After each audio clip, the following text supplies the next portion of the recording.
Arkadaşlar, kanalıma hoş geldiniz. Bugünkü örgü anlatımda birçok yerde kullanabileceğiniz çok güzel bir örgü modelinin anlatımını yapacağım. Modelimiz böyle tomurcuklu. Özellikle bebek battaniyeleri ve bebek yeleklerinde rahatlıkla kullanabileceğiniz bir model arkadaşlar. Ben bu modeli 3 renk yaparak tercih ettim. Dilerseniz tek renk veya 3'ten fazla da renk tercih edebilirsiniz. Sadece 2 renkle de yapabilirsiniz. Modelimizin tasarımı el işi sevdası arkadaşıma aittir. Bu güzel modeli bizlere kazandırdığı için hem kendi adıma hem de sizler adına teşekkürlerimi iletmek istiyorum arkadaşlar. Bu şekilde arka yüzü de oldukça güzel. Ön yüzü de zaten çok güzel. Bunun için 3 tane bebe ipi kullanıyorum. Tığ numarası elinizin sıklığına göre tercih edebilirsiniz. Benimki 2 no 75 milimlik bir tığ kullanıyorum. İplerimi kesmek için bir makasa ihtiyacımız var. Bu şekilde 3 tane bebe ipi kullanıyorum. Beyaz ipimi kullanarak modelimin zeminini hazırlayarak başlıyorum. Ana rengini dilerseniz farklı renkte kullanabilirsiniz. Ben beyaz tercih ettim. Modelimiz 4'ün katlarından oluşuyor. Öncelikle zincirlerinizi çekip zaten ilk sıradan itibaren modelimizi kurduğumuz için sonradan da ayarlayabilirsiniz. Bebek battaniyesi yapacaksanız eğer yaklaşık 1 metre kadar zincirlerinizi çekip daha sonra çekmiş olduğunuz zincirlerin üzerine model kurabilirsiniz arkadaşlar. Ben kısa bir anlatım yapacağım. Birkaç tane tomurcuk yeterli bize.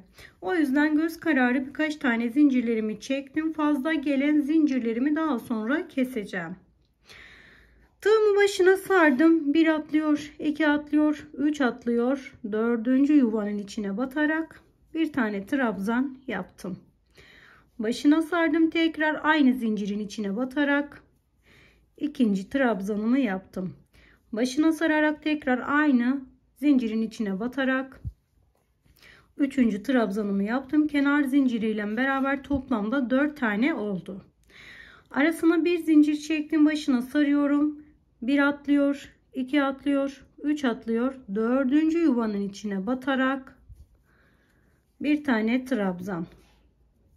Başına sardım. Tekrar aynı yuvaya 2. trabzan.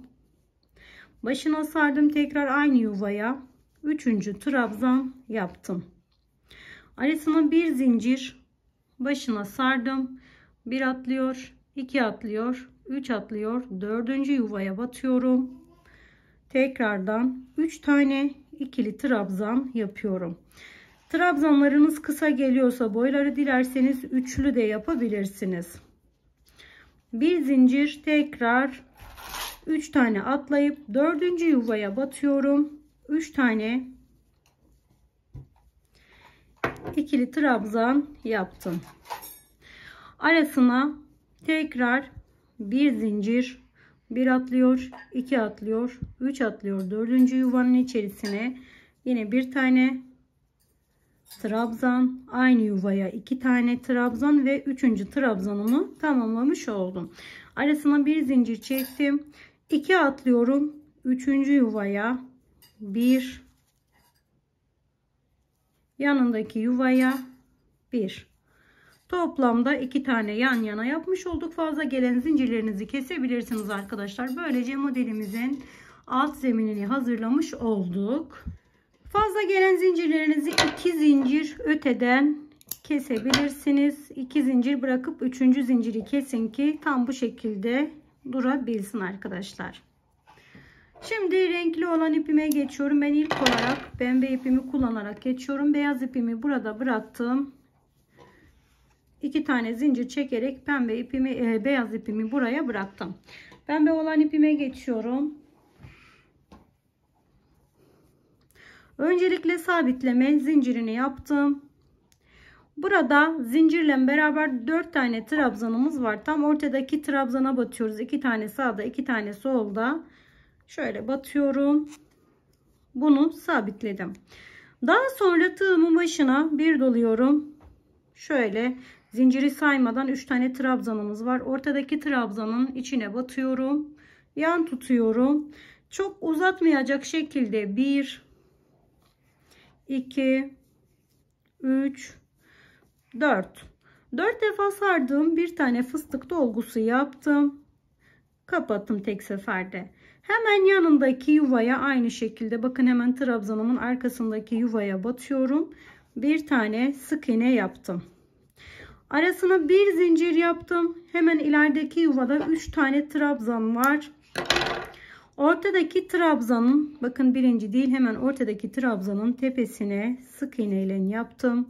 Başına sardım. Tekrar ortadaki trabzanın belinden doluyorum. Bir tane 4 defa sarmış olduğum fıstık dolgusunu yapıyorum.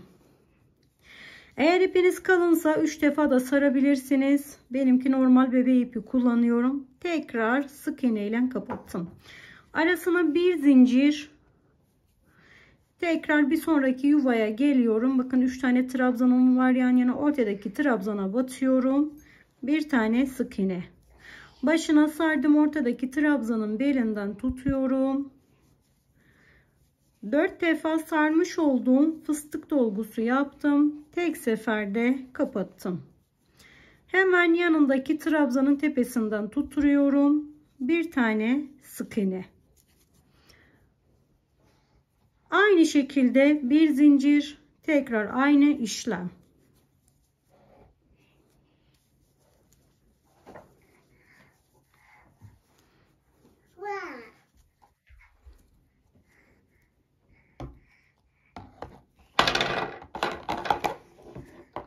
Bir zincir yaptım, son yuvanın üzerine geldim. Tekrar aynı şekilde fıstık dolgusu yaptım. Fıstığı tek seferde kapattım. Hemen yanındaki trabzanın tepesine sık iğne olarak sabitledim. Bir zincir çektim. Burada ipimi kestim. İpimi kestikten sonra şöyle arka kısmını çeviriyorum. İç tarafa doğru çekiyorum. Tekrardan bir tane zincir ile sabitliyorum ki hemen açılmasın. Şimdi dilerseniz daha da kısaltabilir veya o şekilde de bırakabilirsiniz arkadaşlar. Bakın böyle sıramın sonuna gelmiş oldum. Burada daha önce 2 tane zincir çekmiştim. 3 tane yaptım. Tekrar örgümü çevirdim. Başına sarıyorum. Bu şekilde. Birinci trabzanım zaten zincir. Hemen ikinci trabzanımın tepesinden tutturdum. Bir tane trabzan yaptım. Arasına bir zincir, başına sardım. 2 model arasındaki boşluğa batıyorum. Bir tane trabzan. Tekrar aynı yuvaya. İkinci trabzan. Aynı yuvaya. Üçüncü trabzan yaptım. Arasına bir zincir, başına sardım. Diğer 2 modelin ara boşluğuna batıyorum. Her iki katından alıyorum. Hem beyaz hem de pembe ipimi kullanıyorum. Tekrar aynı yuvanın içerisinde 3 tane ikili trabzan yaptım. Bir zincir, bir sonraki 2 model ara boşluğuna 3 tane trabzan yaptım. Tekrar arasına bir zincir, bir sonraki diğer 2 modelin ara boşluğuna bir tane, 2 tane ve 3 tane trabzan tamamladım. Bir zincir yaptım. Burada 2 tane trabzanımız var. Bir tanesi zincir, bir tanesi trabzan. Öncelikle trabzanımın tepe boşluğuna batıyorum. Bir trabzan. Başına sardım. Burada geri dönüş yaptığımız zincirlerimiz vardı. Son zincire batıyorum ve kenar trabzanımı oluşturdum. Açılmaması için 2 tane zincir yaptım. Bunu çevirdim tekrar. Bakın modelimiz bu şekilde oldu arkadaşlar. Aynı rengi kullanıyorsanız aynı renk ile devam edin. Ben 2 renk kullandığım için gri ipimi bağlıyorum buraya. Tekrar bir tane zincir çekerek sabitledim. Modelimiz bir önceki sırada 5 taneydi. Bu sırada 4 tane oluyor. Çünkü modelimiz birinci sıranın arasındaki boşluklarda kurulduğu için bir tane eksik oluyor. Tekrar bu baştaki kenarlara hiç dokunmuyorum. 3 tane trabzanlarım var. Hemen şöyle birinci trabzanımın tepe boşluğuna batıyorum ve ipimi buraya sabitledim. Başına sardım. Ortadaki trabzanın işlem aynıdır. Sadece yerleri değişiyor. 1 2 3 4 defa sardım. Bir tane fıstık yaptım. Tek seferde kapattım. Ve hemen sıradaki trabzanımın şöyle tepesine batıyorum. Sık iğne. Bir zincir. Birinci trabzanımın tepe boşluğuna batıyorum. Bir tane sık iğne. Başına sardım. Ortadaki zincirin belinden dolanıyorum. Bir tane dörtlü fıstık dolgusu yaptım. Tek seferde kapattım. Hemen yanındaki trabzanın tepe boşluğunda tuturdum. Bir zincir.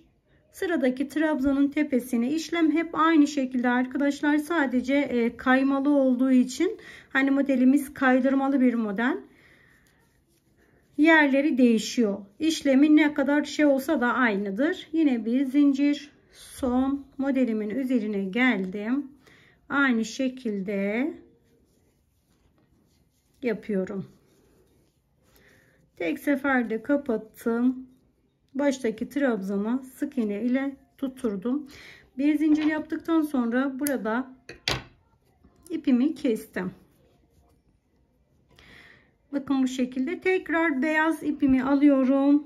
Beyaz ipimizden devam ediyoruz ve birinci sırada yaptığımız işlemin aynısını yapıyoruz. Zincirlerimi 3'e tamamladım. Başına sardım. Burası kenar olduğu için kenardaki zaten zincir olarak hesaplıyorum. Hemen yanındaki trabzana batıyorum. Burada bir, aynı trabzana batıyorum. 2, aynı trabzana batıyorum. 3. Birinci modelin aynısı oluyor. Arasına bir zincir yaptım. Başına sardım. 2 green'in ara boşluğuna batıyorum. 1 trabzan, 2 trabzan, 3 trabzan. Bir zincir, hemen sıradaki 2 boşluğa batıyorum. 3 tane trabzan yan yana yaptım. Aynı yuva içerisinde. Bir zincir, bir sonraki boşluğa batıyorum. 1, 2, 3. Bir zincir yapıyorum. Başına sardım. Burada hemen ara boşluğa batıyorum. 1, 2, 3 tane trabzan aynı yuvaya yaptım. Şimdi buraya bir zincir yaptım.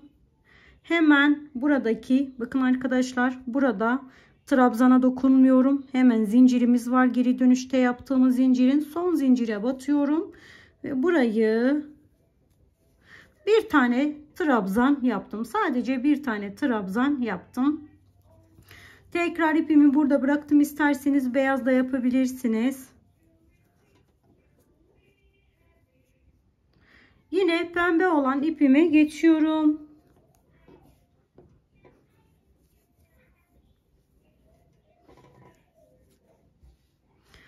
Tekrar aynı şekilde zincire dokunmuyorum. Hemen birinci trabzanım değil, ikinci trabzanımın tepe boşluğuna ipimi sabitledim. Başına sardım. İlk işlemde yaptım. Aynısını yapıyorum. 1, 2, 3, 4. Tek seferde kapattım. Hemen yanındaki trabzanın tepe boşluğuna batıyorum. Bir tane sık iğne. Bir zincir, sıradaki trabzanın tepesine batıyorum. Başına salıyorum. Ortadaki trabzanın üzerine yine aynı şekilde toplarımızı yapıyoruz.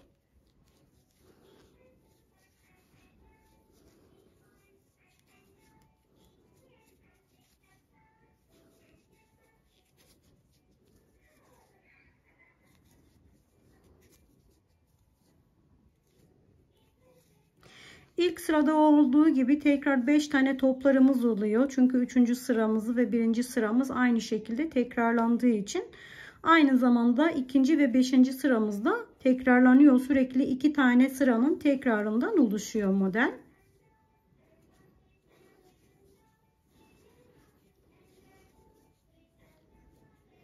Benim pembe ipim gri ipime göre bir tık kalın olduğu için gri ipimdeki tomurcuklar biraz daha dolu dolu duruyor arkadaşlar.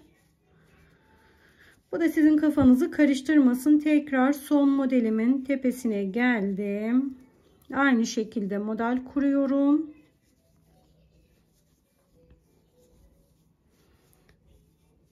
Kapattım. tekrar bir zincirimi yaptıktan sonra ipimi kestim. Bu modelde sürekli ip kesimleri oluyor. Arka tarafa tığımın yardımıyla aldıktan sonra bir tane daha zincir çekiyorum. Dilerseniz biraz daha kısaltabilirsiniz. Şimdi tekrar gri olan sıramızı tekrar ediyoruz arkadaşlar. Ben bir kere daha yapayım. Belki ilk defa bu işi yapan arkadaşlar vardır aramızda. Kafaları karışmadan rahat bir şekilde ilerleyebilsinler. 3 zincir yaptım. Örgümü çevirdim. Başına sardım. Birincisi zaten tığımın üzerinde, hemen ikinci trabzanımın tepe boşluğuna batıyorum. 2 tane kenar trabzanı oldu. Bir zincir yapıyorum. 2 modelin ara boşluğuna batıyorum. 3 tane trabzan yaptım. Arasına bir zincir, sıradaki yuvadan 3 tane trabzan. Arasına bir zincir, sıradaki yuvadan 3 tane trabzan. Şu anda gri olan sıramızın tekrarını yapıyoruz. Bir zincir, sıradaki yuvadan 3 tane trabzan. Bir zincir, kenara geldim. Birinci trabzanım var burada. Bakın buraya batıyorum. Bir tane trabzan. Zincire batarak bir tane trabzan da zincirden çıkartıyoruz. 2 tane oldu. Daha sonra modelimizi çeviriyoruz arkadaşlar. Tıpkı grilerde yaptığımızın aynısı. Grileri yaptıktan sonra bir sonraki sıra tekrar pembelerin tekrarı. Model sürekli kendini bu şekilde tekrar eden bir model olduğu için kafanız karışmadan çok rahat bir şekilde ilerleyebilirsiniz. Tekrardan ilk yapmış olduğum parçayı sizlere göstermek istiyorum. İsterseniz tek renk, isterseniz birçok renk kullanabilirsiniz. Modelimin sonuna geldim arkadaşlar. Kanalıma hala abone olmadıysanız ücretsiz olarak abone olup desteklerinizi verebilirsiniz. Beni izlediğiniz için çok teşekkür ediyorum. Başka bir videoda görüşmek dileğiyle. Şimdilik hoşça kalın, sağlıkla kalın.